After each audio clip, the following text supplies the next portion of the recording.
senhores e senhoras, gostaria agora, neste instante, de convidar a infectologista, a doutora Tereza, para que ocupe a tribuna livre, para que nos traga excelentes notícias. E, se ela precisar de números, eu estou aqui para ajudar, que eu sou um dos números que está vivo aqui hoje por causa dela.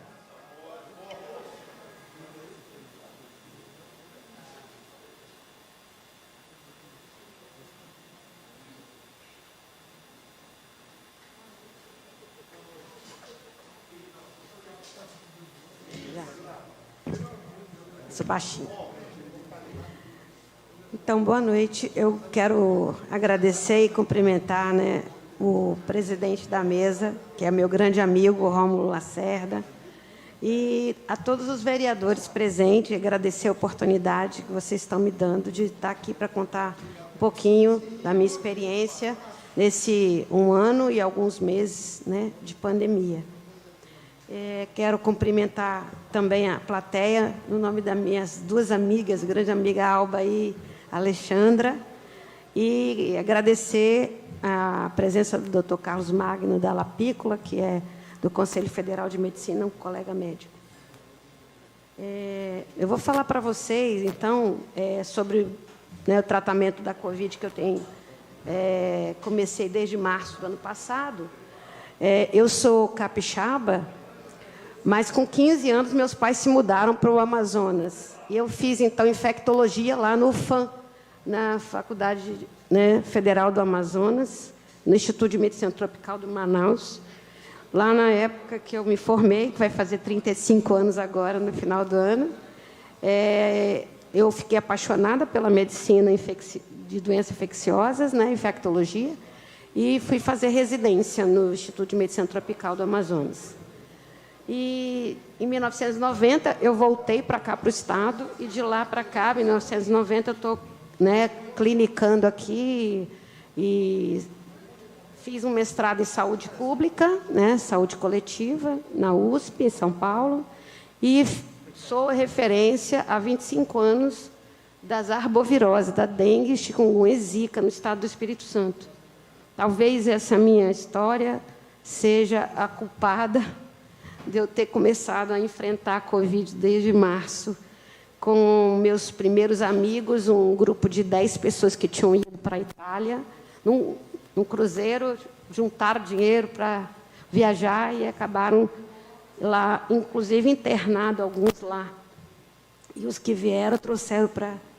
e vieram internar aqui, né? E aí começou a nossa luta. Em abril, número de casos muito grande, e a gente lendo, e começaram as primeiras matérias a saírem, e a fisiopatogenia, os primeiros artigos falando que não era só uma pneumonia, e aí a gente tendo que enfrentar isso, pode até passar, enfrentar essa situação. Em maio, eu até tirei férias, eu pedi férias antecipada para poder organizar a minha vida.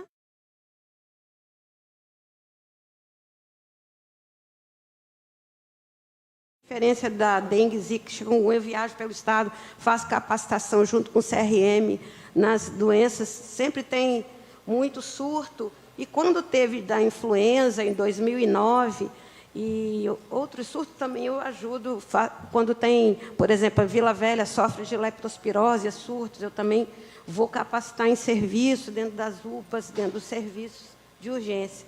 Então, eu sempre acostumada a lidar com essas coisas, então eu tive que me organizar. Parei 1 mês para me organizar e fiz um certificado digital.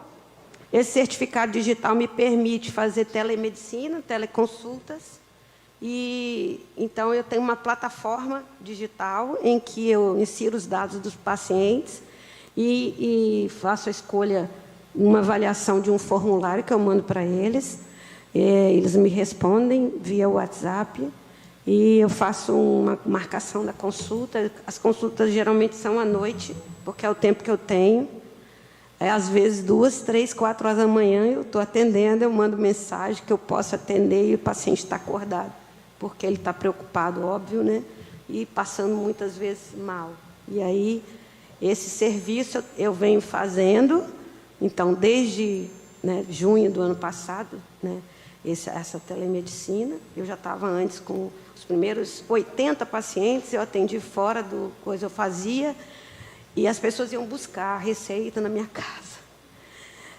E aí virou assim, lá na portaria do meu prédio, entrega de receita e às vezes as medicações, em outubro, quando sumiu medicações no mercado, a gente teve muita doação de medicamentos, então os pacientes também iam buscar medicamentos comigo, né? Às vezes até na secretaria também. Eu estou aqui representando um grupo de médicos, de pelo menos uns 400 médicos no Capixabas, que fazem esse mesmo trabalho que eu faço. Não sou só eu que faço. Então, eu sou voluntária na pandemia, resolvi entender, fazer esse trabalho, né? E para ajudar as pessoas, porque tanto no serviço público quanto no serviço privado, os pacientes ficam procurando o tratamento. Por quê?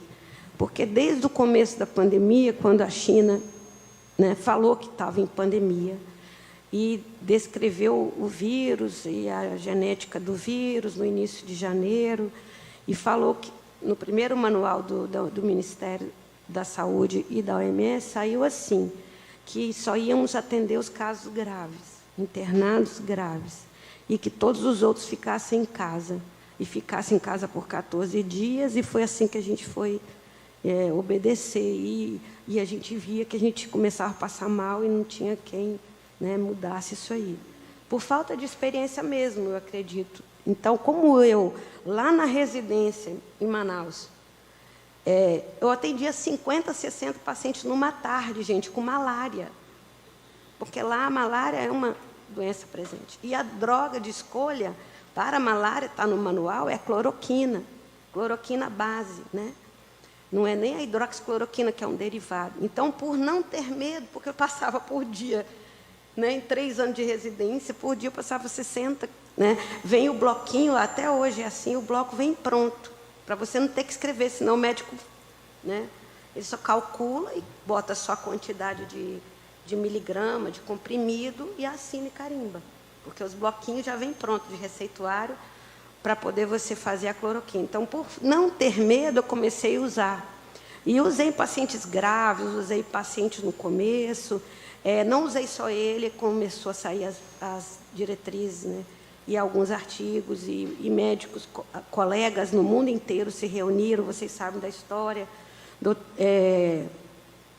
Alguns médicos, como a doutora Anise Yamaguchi, como o doutor Yang, eles foram se reunindo, foram procurando a formar associações de médicos, e a gente entrou num grupo chamado SOS Voluntários, Grupo de Médico Nacional.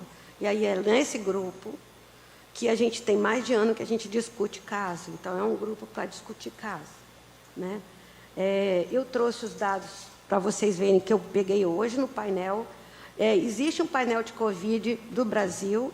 Você digita lá, eu botei até embaixo o link, mas se você digitar painel Covid-19, vai aparecer do Brasil. Se você fizer também isso, vai aparecer do Espírito Santo. Então, você clica lá e quer saber os números, esses números aparecem na hora, você seleciona o estado, seleciona o município que você quer, todas as informações vão aparecer. Então, você vê que tem uma subida de casos nesse primeiro gráfico, né? Tem subidas e descidas, mas você vê que tem uma tendência a subir, né? Começou a marcar lá no ano passado, e essas 2 últimas marcações são agora de 2021. Então, é metade, né, do outro ano também, 2020 e 2021.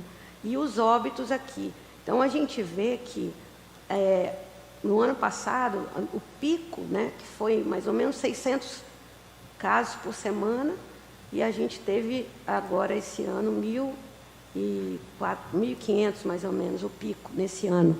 Então, o pico de casos de 2021 foi um dobro dos casos do ano passado. Os óbitos, né, triplicaram, né, de 2020 para 2021. né, essa triplicação, vamos dizer assim, você pode interpretar de várias maneiras, mas está bem claro que o ano passado todinho a gente não tinha tanto óbito igual a gente teve, né, no início desse ano.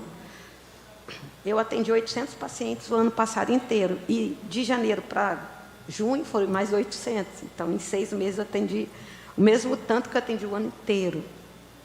Pode passar. Pode passar. Só um minutinho, volta só um pouquinho. Eu posso passar. Eu já tinha passado. Aqui, está aqui. Então, todo mundo olha a quantidade de óbitos, né? 504 mil óbitos, é o que foi mais falado na última semana. Mas eu olho quem salvou. Eu vejo quantas vidas salvas, né? Então, de 18 milhões e 54 mil casos, nós salvamos já 16 milhões 388 mil. Então, eu calculei até a taxa, foi 90,7%. 91% dos pacientes a gente está salvando. Isso é, né, um esforço coletivo, né, de todo o SUS, de todo particular, de todo profissional de saúde, né, e também nós, voluntários. A letalidade, ela ficou, se vocês forem calcular aí nesse número de 504, ficou em 2,79. Pode passar. Aqui. A vacina, né, que, pegando só no Espírito Santo, né, a quantidade de doses distribuída ao nosso estado foi de 2.400.000, quase 2.500.000 doses. E foi aplicada 1.869.000 doses. Tá? Então, está faltando aí uns 600.000 doses a serem aplicadas ainda, distribuídas e não aplicadas. O recurso destinado ao Estado, 3 bilhões, então você pega isso aonde? Nesse site aí, ó. Mesmo que eu peguei dados do Covid. Isso é importante que vocês peguem, porque como vocês mexem, né, com essa coisa séria da saúde, não pode ficar pegando dados de fonte UOL, de fonte a Gazeta, não dá para, né, porque jornal é uma coisa, né, é jornalista. Ali são especialistas que fazem, epidemiologistas como eu e as meninas, né, trabalhando na vigilância com epidemiologia. Aqui, no mesmo site, eu peguei os casos de Vila Velha, tá? Então, vocês veem que você tem 63.238 casos, você vê que teve, durante o ano todinho, você teve um grande pico no começo do ano passado, 2020, é porque quando eu aponto, ó, ele some, ele só aparece em cima, ó. Mas aqui ele não está apontando, tá vendo? Ele apaga, ele só aponta, tá vendo? Então, eu tentando explicar lá no começo ali de Vila Velha, número de casos, tá vendo? Sobe e desce, mas você tem um pico ali no começo do ano, em junho, maio, junho, né? E aí teve em outubro, novembro também, mas mais intenso agora em março e abril, e desceu um pouco agora em junho. Aqui, lado de cá, é o mesmo número de casos, porém apontando os óbitos. Então, a gente faz a conta de 63.238 pessoas de Covid confirmada, foram a óbito 1.547 pessoas em Vila Velha, que dá uma conta de 2,44% de letalidade. A letalidade é uma proporção. Então, está muito perto do 2,79% do Ministério da Saúde, do Brasil todo, né? Também faço a conta depois do recuperado, que agora não vem o caso. Esse aqui já é o painel Covid do Espírito Santo, vocês também têm que conhecer isso. Bota lá, painel Covid AS, que vai aparecer esse painel. Você pode clicar em qualquer lugar que vai aparecer. Ali tem a população, quantos acometidos, quantos testes realizados, olha lá. E a letalidade geral do Espírito Santo, 2,2. Ali, em segundo lugar, nos municípios, você vê Serra, segundo lugar, Vila Velha.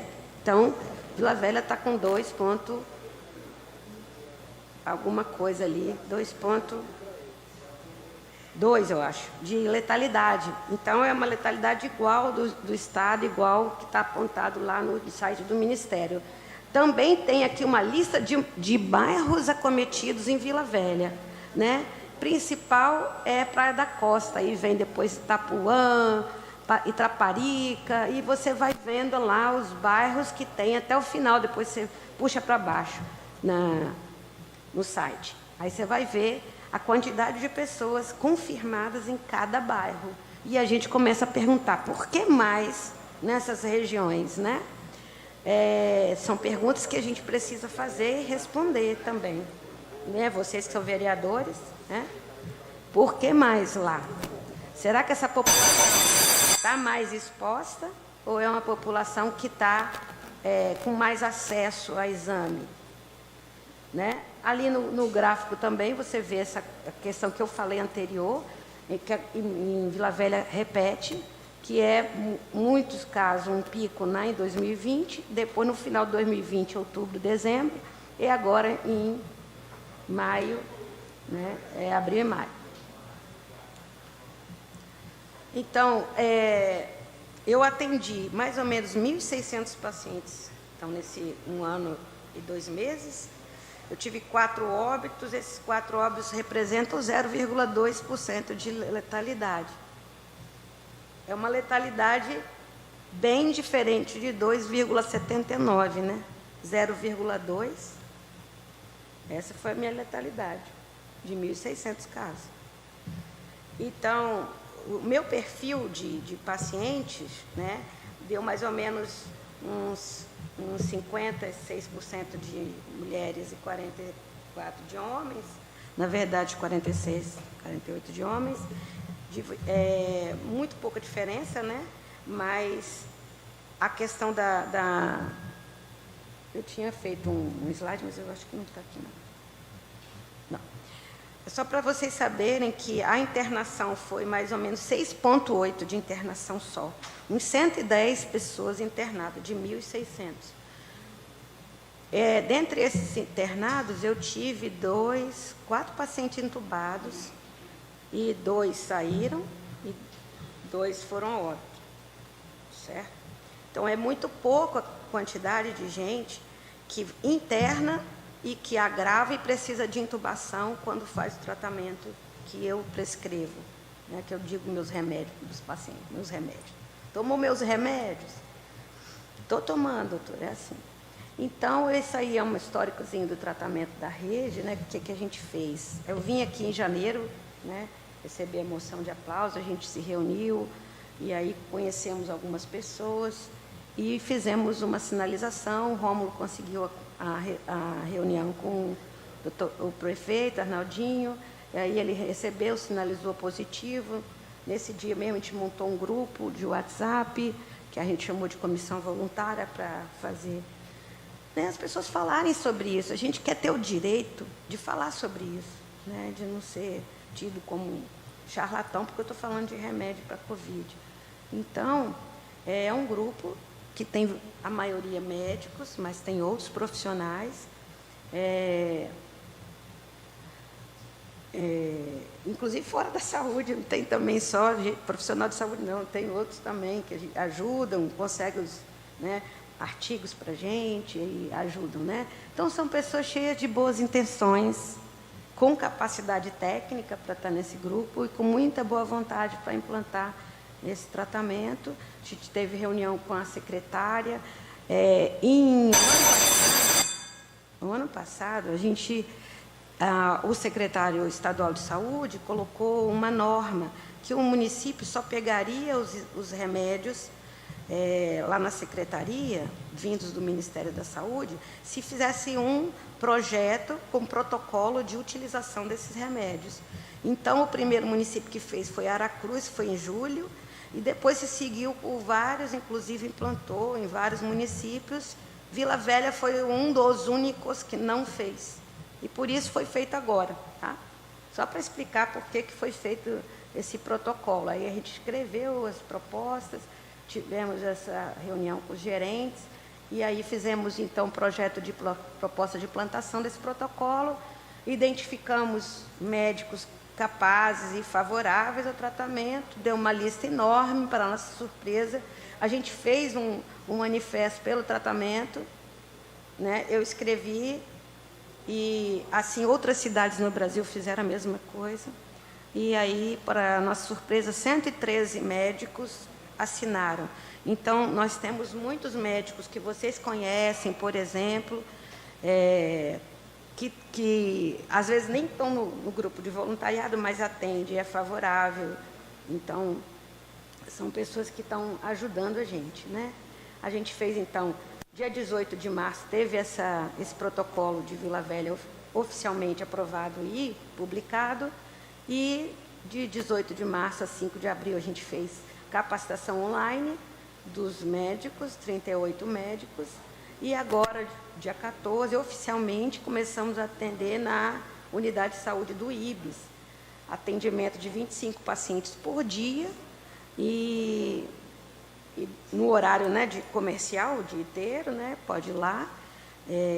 Existe atualmente na rede pública, em Vila Velha, 6 lugares que fazem o exame e que tem médico que atende, e lá é apenas um lugar em que a gente tem médicos capacitados e que vão fazer toda a utilização, porque não adianta prescrever 1 ou 2 remédios, são alguns remédios, não é kit também, tá? É individual, é uma doença que merece um tratamento individual.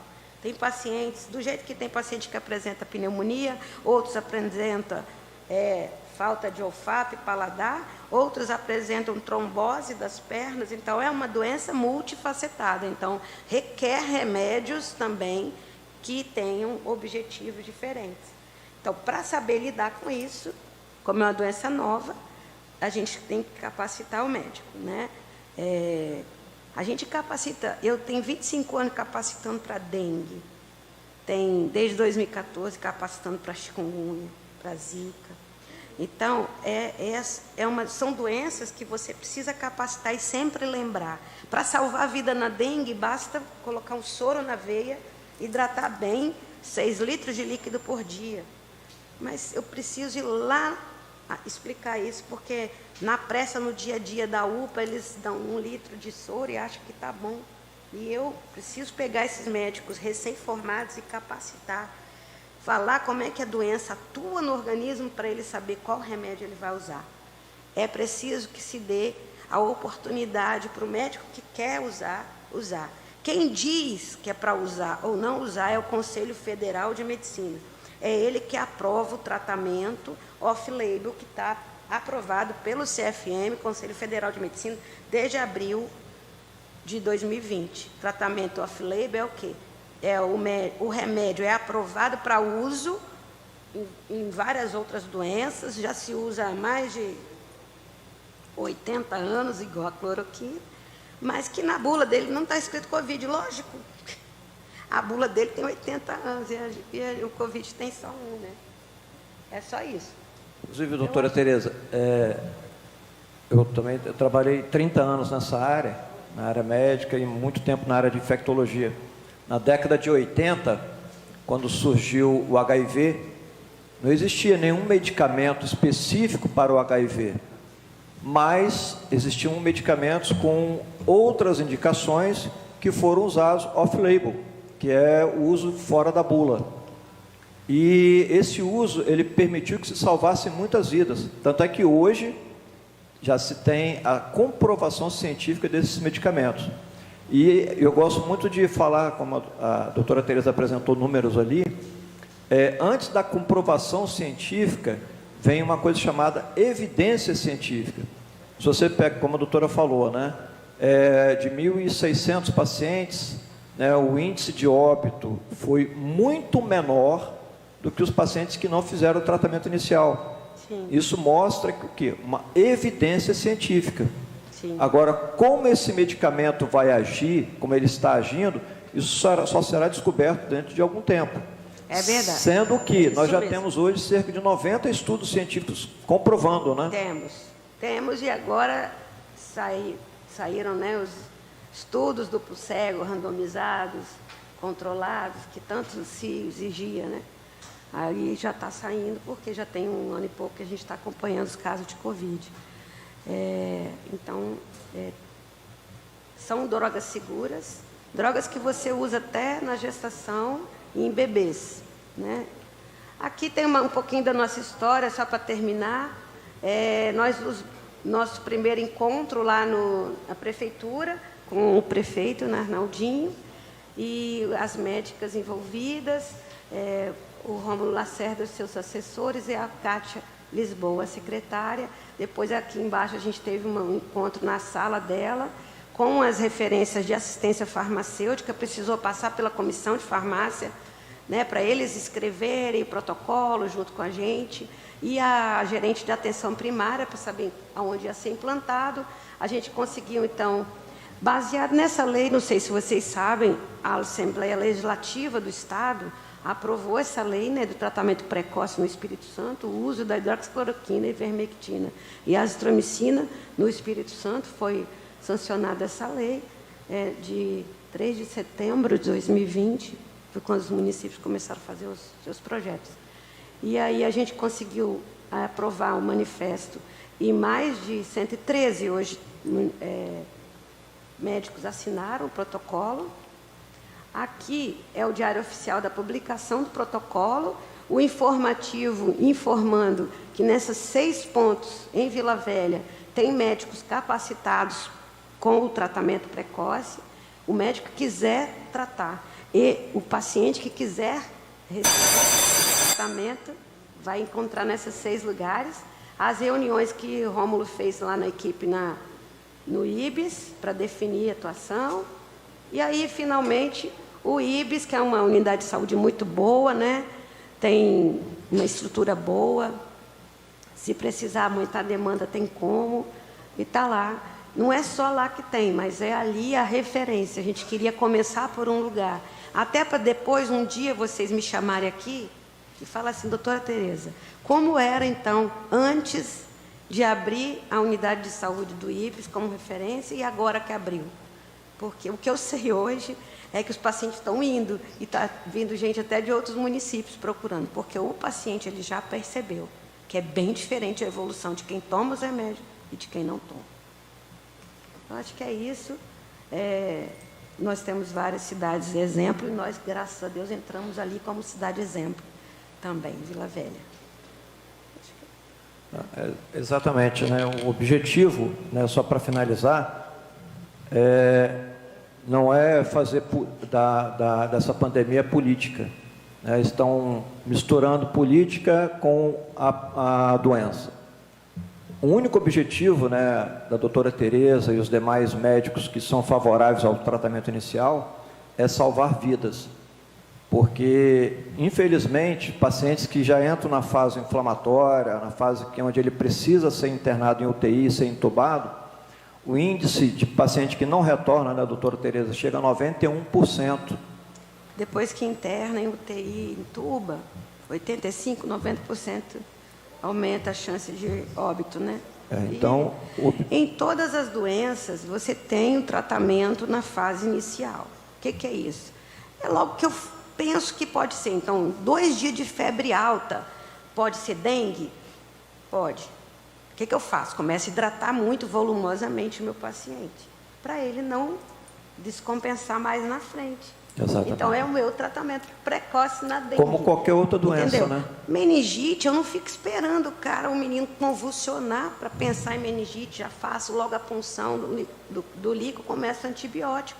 A pneumonia, quando você tem uma suspeita, faz logo o raio-x, porque primeiro, como o médico fala, está no início da pneumonia, ou seja, está consolidando ainda, você já começa o antibiótico, porque você não quer que esse paciente interne, porque todo mundo sabe que quem interna tem mais chance de complicar, as complicações todas inerentes a um caso mais grave e de internado na UTI.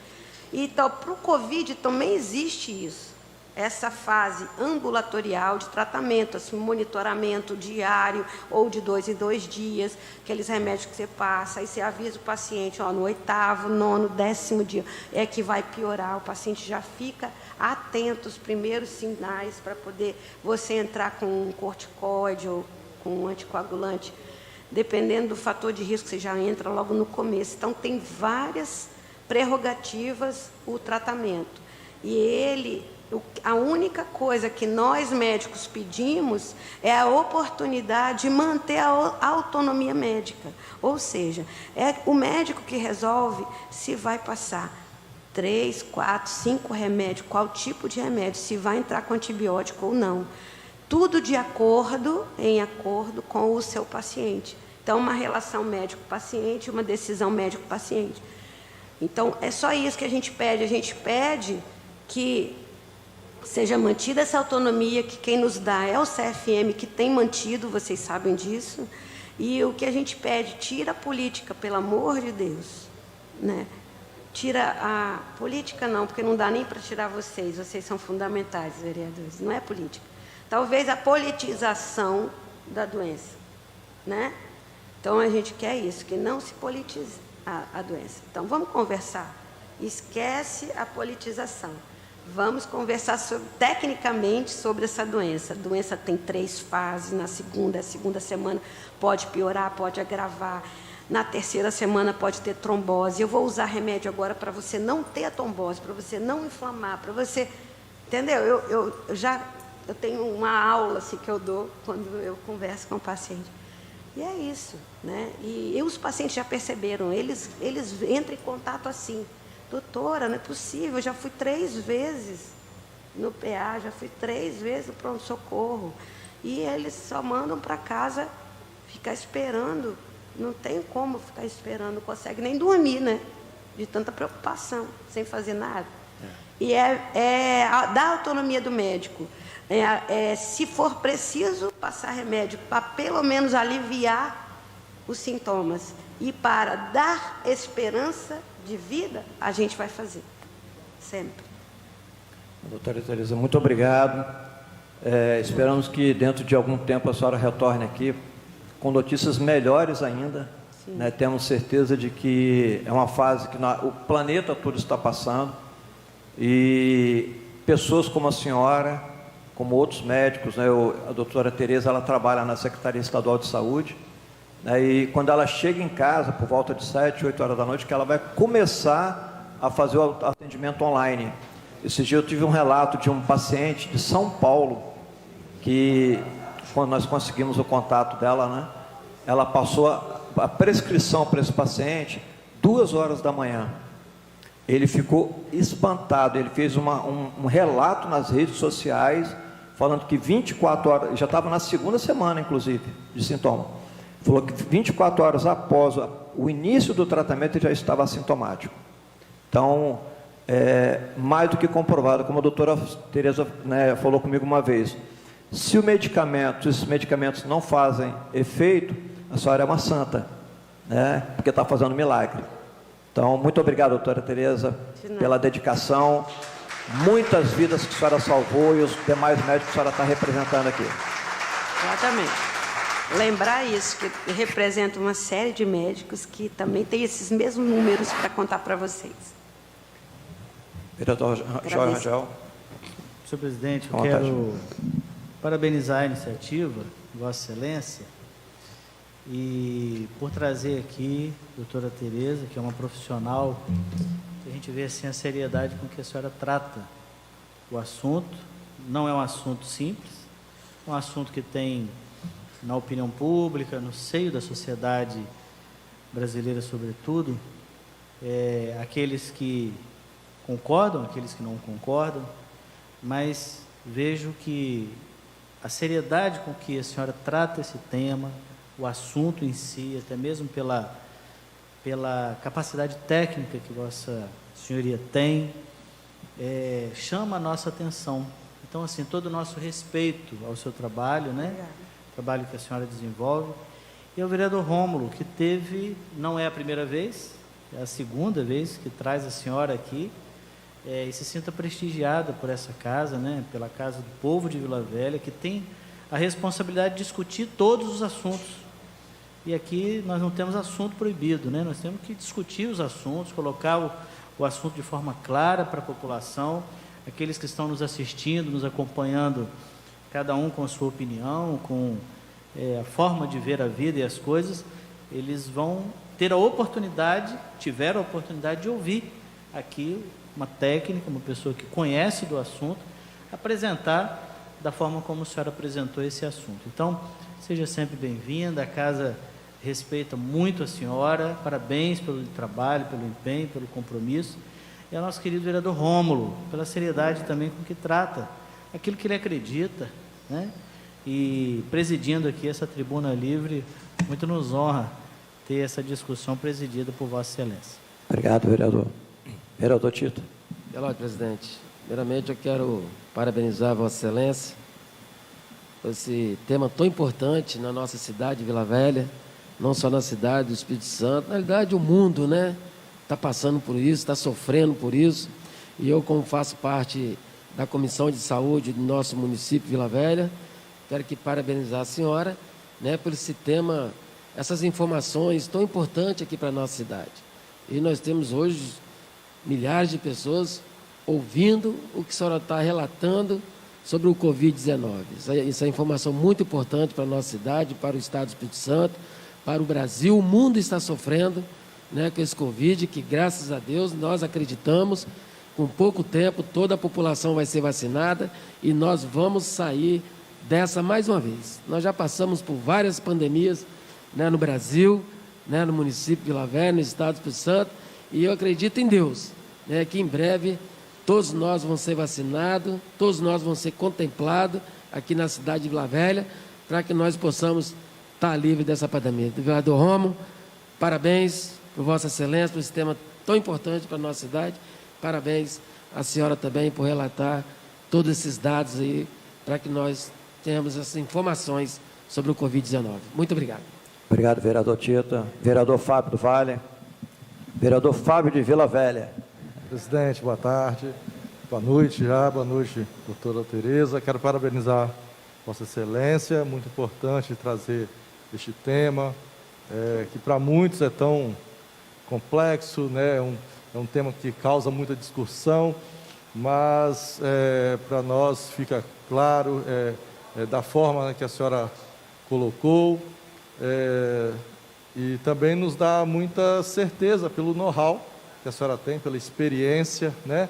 E mais comprovadamente, né? Pelo que vem sendo feito, né? E com certeza a senhora falou uma coisa muito importante. As pessoas fazem festa, né? Vamos dizer assim, festa pelo número de mortes, né? Pelas pessoas, por exemplo. Isso entristece a gente tem que fazer festa pelas pessoas que a gente consegue curar, né? Isso é que é importante. Então, parabenizo mais uma vez a senhora e a todos os médicos, né, os voluntários empenhados em trazer a saúde, devolver o bem-estar para o povo brasileiro. Parabéns a todos os médicos e a senhora representando muito bem essa classe tão honrada. Tá bom? Obrigado, presidente. Obrigado, vereador Fábio. Mais algum vereador? Doutora Tereza. Fica à vontade, vereador Maturano. Querido irmão, vereador Rômulo, quero parabenizar a iniciativa. E eu gostei da fala do colega Joel, quando fala sobre a democracia. A democracia não é eu concordar com a sua opinião. A democracia é eu te dar o direito de você ter sua opinião, expor, dizer o que você pensa. Eu tenho um pensamento que existe um patrulhamento ideológico em relação à questão dessa doença no Brasil. Acredito que o mundo afora também deva haver.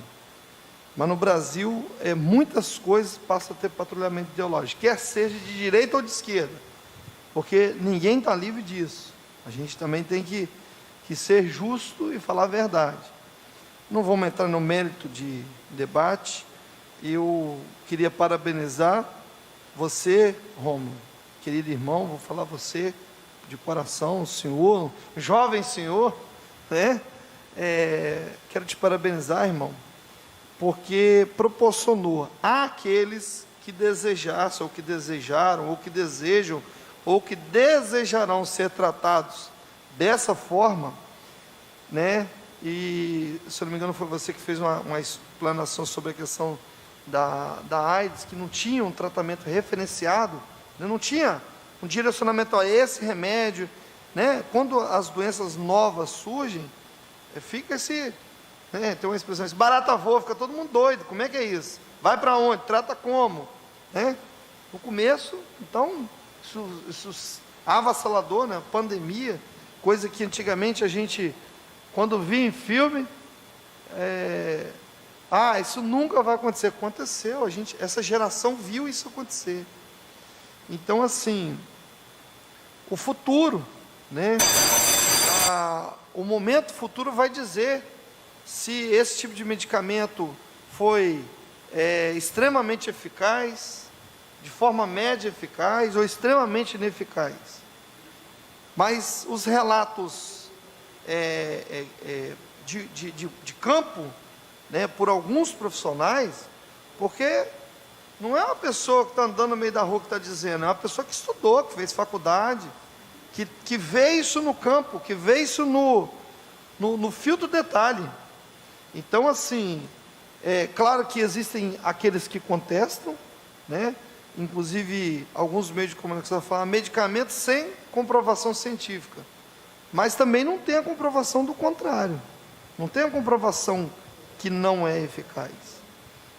Os estudos não concluíram ainda da eficácia. Mas, na prática, muita gente já relatou que foi curado, que se sentiu curado. Pode ser que o próprio organismo tenha respondido. Mas, enfim, o que eu quero parabenizar aqui é o direito das pessoas poderem escolher o seu tratamento. Porque, na verdade, não é o médico que escolhe o tratamento, né? É o paciente. Claro que o médico ele tem o poder de veto. Olha, eu não prescrevo essa medicação porque eu considero que ela não é eficaz. Então, assim, sem entrar no mérito, eu não estudei para isso, para ter esse nível profundo de debate, eu acho legal o médico ter essa prerrogativa, porque até onde o meu conhecimento, o meu pequeno conhecimento me permite, não há vedação para essa medicação. Como não é vedação, ela é possível, né? Existem outros medicamentos Brasil afora que inclusive estão em estudo, inclusive vacinas, a Butanvac, por exemplo, que inclusive é uma vacina que vai poder ser atualizada, isso vai gerar uma economia enorme para o Brasil, né? Sem entrar no mérito da vacina, se é da China, do Japão, da Tchecoslováquia, do Uruguai, de onde, que país que é, eu não estou preocupado com isso. Eu me vacinei e aconselho todos que puderem ser vacinados, qualquer que seja a vacina, a minha opinião. Então, eu acho que a gente tem que ser um pouco mais democrático, respeitar um pouco mais a opinião das pessoas e parar com esse patrulhamento. Se eu não quero me tratar, eu não me trato. Mas se a pessoa quer que se trate, que tenha essa liberdade. Então, parabéns, Romulo, por você ter tido essa coragem de fazer esse enfrentamento. E o debate aqui, doutora, por mais maçante que seja, né, porque é uma questão técnica, a gente não, né, não é uma coisa que a gente é ambientado, mas é bom, porque para as pessoas poderem ouvir o contraditório. Né? Até para formar um juízo. Olha, eu ouvi e reforcei a minha posição contrária. Ou eu ouvi, e o direito é isso, o direito ele é belo porque, pelo menos o direito do contraditório, de eu dizer o porquê do não ou do sim, né, ou discordar de você. Não é quando a gente discorda um do outro que a gente eu te odeio porque eu discordo. Negativo, isso tem que acabar. As pessoas precisam ter um nível de entendimento melhor. E para finalizar, nós como agentes públicos, né, a gente precisa ter esse trabalho, da gente respeitar o direito das pessoas. E o que está sendo feito aqui, a Câmara de Vila Velha, está respeitando o direito, inclusive do debate, quer seja ele favorável ou contrário. Seja bem-vinda, doutora Tereza, já tive a oportunidade de ligar para a senhora é uma pessoa muito, tem um alto grau de deferência para com as pessoas, muito gentil, né? Talvez só não vai lembrar de mim, foi o Romo que me deu o seu contato, e assim, continue assim essa pessoa humana. Eu penso que a medicina, algumas poucas pessoas exercem a medicina com arrogância, exercem a medicina com arrogância, mas a maioria, elas têm um coração dedicado naquilo que fazem, e a gente sempre tem que valorizar a profissão pela maioria, das pessoas dedicadas, assim como os profissionais de segurança, os profissionais de saúde que estão na ponta, os auxiliares, os enfermeiros, o pessoal administrativo que faz a fichinha, enfim, do mais simples funcionário ao mais elevado grau, que é o ministro da Saúde, todos que estão envolvidos na saúde merecem o nosso reconhecimento. E a Câmara votou a gratificação para os profissionais de saúde, como uma forma de reconhecer um bom trabalho realizado por essa turma boa, que merece, assim, toda a nossa honra de a gente tirar o chapéu. Parabéns, seja bem-vindo aqui à sua casa. Obrigado, presidente. Obrigado, vereador Maturano. Mais uma vez, doutora Tereza, muito obrigado, seja muito bem-vinda. E, como eu falei alguns minutos atrás, esperamos que dentro de algum tempo a doutora possa retornar aqui para nos trazer notícias ainda melhores, tá bom? É o que eu costumo falar, para as pessoas que não acreditam. Vamos usar um exemplo, você está num avião, o avião está pegando fogo e tem um paraquedas. Você vai ver se o paraquedas tem o selo do Inmetro antes de pular? Não, né? Você vai pegar e vai colocar. É o que está acontecendo hoje, simples assim. Não é isso, doutora Tereza? Tá bom? Muito obrigado mais uma vez. E tenha todas as portas abertas aqui, né? Vereador Joel, vereadora Sabrina, vereador Fábio do Vale, demais vereadores. E há mais alguma pauta na sessão de hoje, filho? Presidente, não tem nenhum vereador inscrito para as considerações finais. Então, Tem? Perdão, Joel. Perdão, porque o livro não está aqui na mesa. Eu procurei. Obrigado, vereador Rogério. Vereador. Então, não tendo mais nenhuma pauta, convido os colegas para a próxima sessão, na próxima segunda-feira, e dou por encerrada a sessão de hoje.